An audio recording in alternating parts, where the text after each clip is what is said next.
See, I was really rolling the camera.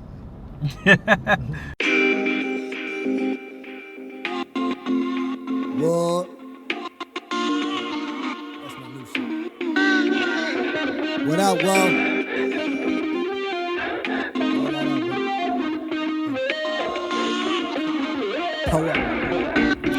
I'ma go out on a limb, take the world for a spin. Let your ear get a glimpse. A high nigga live broke, still rich. I go by the name of A The Future. I'm a up and coming hip hop artist, rapper. You know, I make music, I create, I help others create, encourage others to create, and chase their dreams, follow their dreams. And I chase my dream and fight for my dream as well.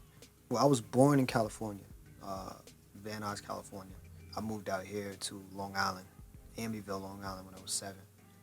And then from there, you know, I grew up on Emerald at my grandmother's house. Long Island has a strong influence on me as Derek Anthony because, like I said, I moved out here when I was 7. And then from there, you know, as far as family goes and friends, everything, you know, becoming a man, growing up, I learned it all here in Long Island.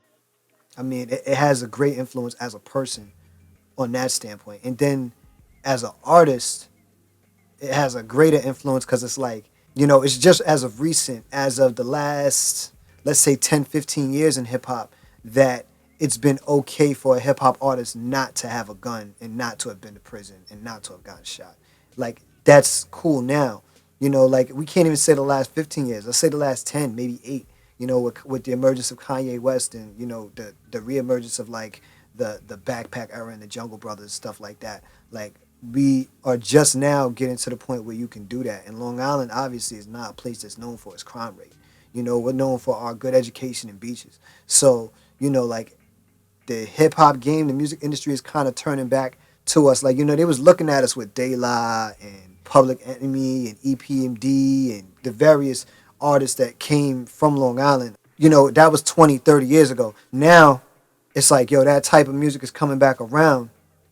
And here I am with that style. So, you know, coming from Long Island where it originated, it's like magic. It's like God. You see what I'm saying? Like, God really is looking out for us. Is really on our side, you know? Some of my influences musically, let's say definitely in hip-hop, I would say are Tupac, definitely Big L, you know, Andre 3000, Pimp C, J Electronica.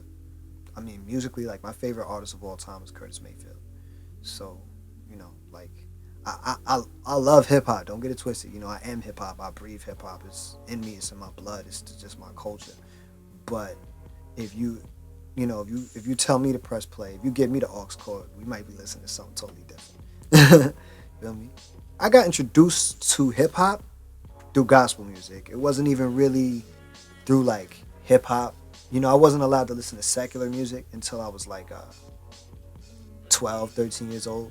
You know, so like that message was always there, you know, like when it comes to me and hip hop, and probably why I gravitated to the artists that I did gravitate, or that I do gravitate towards. You know, once I hit like 12, 13, I started listening to secular music. It was just like, I mean, I like Jay-Z and stuff like that, but once I got a hold of Pac, and I was like, wow, like he's rapping about everything, like he's not rapping just about shooting people and hurting people and stuff. He's rapping about changing the world and the problems that are going on in the world and the problems that's going on with this random girl. You don't know that girl. He just introduced you to her, and it's like crazy. You know, like that blew my mind. That's what made me decide, like, yo, I want to make music. Like I want to change shit. Like I want to be able to touch people and reach people in this way. What distinguishes me from other rappers, definitely the fact that I'm not afraid to be myself.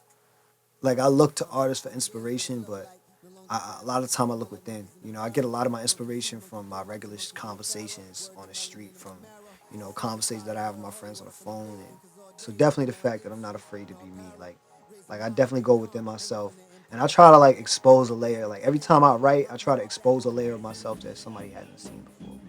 One thing I would always like to relate to my listeners is that you have to fight for your dreams. You can't really just sit back and wait for it to happen. You can't just like you know, take a sub route or a middle route or a shortcut. And you can't put on the back burner. It can't be the plan B. You know, it can't be that plan A and you fueling plan B and plan A at the same time. You gotta go full fledged, full throttle, head first, jump out the window, let everybody tell you you're stupid for your dreams. And you gotta fight. People are gonna tell you no, don't do it like that. No, hold on, don't let go and keep fighting because it doesn't happen as easy as they'll make it seem, you know.